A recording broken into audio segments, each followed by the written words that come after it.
Assalamualaikum warahmatullahi wabarakatuh, keluarga muslim. Saya tengah berada di samping guru besar kita, Kiai Haji Al-Fatihul Karim.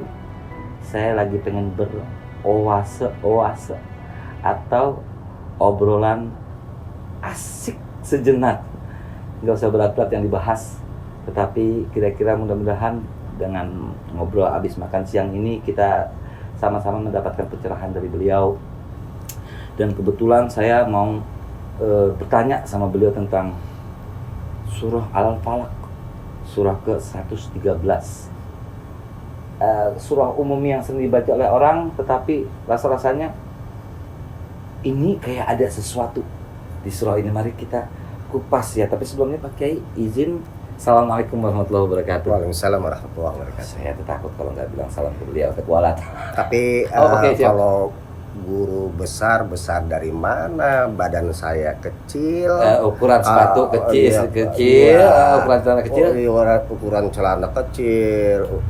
Ukuran keilmuan juga ya nggak ada apa-apa. Tapi doa antum buat kita murid-muridnya sangat besar Pak Kiai. Amin. Boleh dilanjut Pak Kiai? Ya lanjut. Oke. Baik. Izin mau baca Al-Falaq. A'udzubillahi minasyaitonirrajim. Bismillahirrahmanirrahim. Qul a'udzu birabbil falaq min syarri ma khalaq wa min syarri ghasiqin idza waqab wa min syarri naffatsati fil 'uqad wa min syarri hasidin idza hasad. Sadaqallahul azim. Pak Kiai, ini saya ada ayat yang buat saya agak menggelitik. Maksudnya menggelitik begini, rasa-rasanya ayat ini sangat berkaitan dengan apa yang terjadi dengan kondisi Indonesia saat ini. Wabah corona. Wabah corona Pak Kiai. Di sini ada ayat kedua yaitu min syarri ma khalaq. Kalau keluarga muslim sambil dibuka terjemahannya adalah dari kejahatan makhluk yang dia atau Allah ciptakan. Semua yang ada di muka bumi ini sama-sama kita itu adalah makhluk Allah di planet semuanya, di alam ini.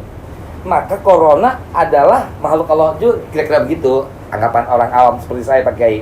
Nah, akhirnya apakah surah Al-Falaq ini sebagai salah satu solusi kita untuk jauh atau terhindar dari wabah virus corona? Mohon pencerahannya Pak Kiai. Sejahat-jahatnya makhluk Allah Subhanahu wa Ta'ala, manakala kita sebagai manusia yang memiliki hawa nafsu tetapi tidak mampu mengendalikan. Sedangkan virus corona ini adalah makhluk Allah Subhanahu wa Ta'ala yang menjalankan sunnahnya tunduk kepada Allah Subhanahu wa Ta'ala.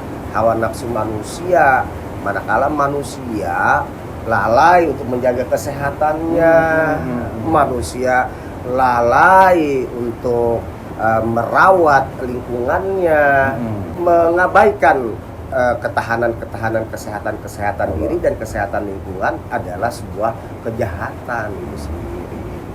Jadi yang menarik bagi kita kembali kepada kita bisa mengambil sebuah hikmah daripada syarnya makhluk Allah Subhanahu wa Ta'ala. Makhluk Allah memang sudah menjalankan sunnahnya. Cuman apakah mungkin karena sosmed ini yang membuat kita akhirnya jadi panik atau gimana pakai? Iya, panik, ketakutan atau cuek bebek, tak peduli ya sehingga piknik. Iya. Nah inilah sebuah kepanikan dan ihmal, artinya meremehkan ini sendiri yang menjadi akar permasalahan siapa itu. Dan Pak Kiai, kalau ngomong soal asal atau awal asal muasal surah ini diturunkan, karena di sini seperti saya melihat ada kata-kata an-nafatsat. Itu kira-kira apakah ini ada apa dengan perempuan dan perempuan di situ terjemahkan peniup, yang meniup pada buhul-buhul. Ada apa yang terjadi dengan Al-Falaq dengan kaitan perempuan? Ya, surah ini asbab nuzulnya karena Rasulullah Shallallahu Alaihi Wasallam didera sakit parah. Baik. Maka Allah utus malaikatnya yang menjelma dua bersaudara yang bertamu kepada Rasulullah, menjenguk Rasulullah. Salah satu dari malaikat berada di sebelah kepala Rasulullah, yang salah satu berada di kaki Rasulullah Shallallahu Alaihi Wasallam. Nah, malaikat yang ada di sebelah kaki Rasul bertanya kepada malaikat yang berada di kepala Rasulullah, ada gerangan apakah ini? Ini adalah sihir dari Labid bin Al-Asam yang membuat Rasul mendera sakit. Maka ayat per ayat dibaca, buhul-buhul dari sihir itu terlepas dan Rasulullah sembuh. Ya, ya kan. Terus di sini kan di ayat pertama aku berlindung untuk birabbil falaq kepada Tuhan yang menguasai subuh. Jadi memang ayat ini sepertinya menggiring kita untuk meminta perlindungan Allah, begitu ya Pak Kiai? Iya. Nah, yang terjadi juga ya ini masih ngomong soal corona ya, keluarga muslim ya, karena memang kita sebagai muslim butuh pencerahan, butuh supaya tidak panik seperti pakai, juga butuh jangan over confidence atau terlalu percaya diri. Tetapi yang panik-panik ini kalau melakukan langkah sesuai dengan apa yang disyariatkan oleh Allah, mungkin aman dan pasti aman. Yang pertanyaannya berhubung dengan nafasat ini berkaitan dengan supranatural yang menyalahi syariat Allah. Mereka bertanya, mbah atau engkong atau nini atau nenek, gimana nih akan berlari kapan virus corona ini? Sementara tidak bertanya kepada mereka yang tampak kufidin.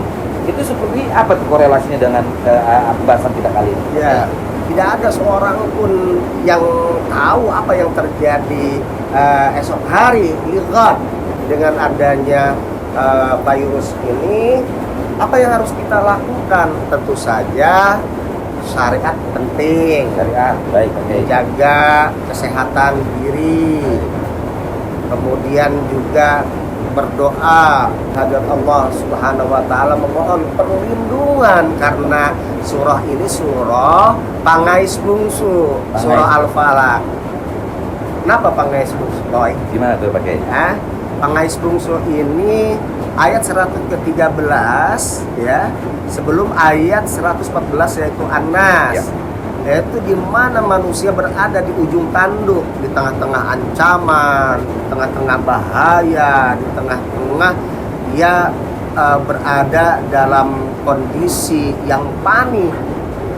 Di akhir-akhir zaman ini tentu saja banyak-banyak isyarat ya, yang isyarat itu menjadikan pelajaran agar kita umat Rasulullah Shallallahu Alaihi Wasallam ya, subhanallah, mempersiapkan segala hal biar tidak panik, biar tidak was-was ataupun kita meremehkan begitu saja, mengindahkan begitu saja. Syariat penting, hakikat juga penting. Syariat penting, hakikat juga penting.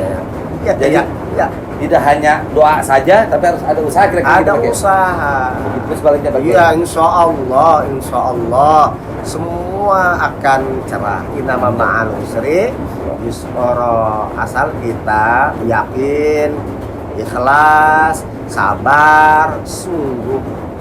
Allah. Tapi pakai kira-kira ini nggak akan lama lah untuk di negara kesatuan Republik Indonesia, wabah yang melanda negara kita. Amin ya rabbal alamin, biidznillah, insyaallah. Keluarga muslim padahal habis makan udah kenyang perut, tapi jangan kenyang, tapi juga kenyang ilmu.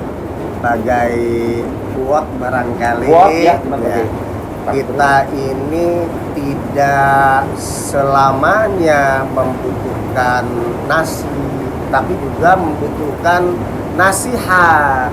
Untuk apa nasihat itu? Kalau nasi kan memenuhi kebutuhan perut, kalau nasihat memenuhi kebutuhan batin kita, semangat juang kita untuk menebar kebaikan dan mencegah hal-hal yang tidak patut.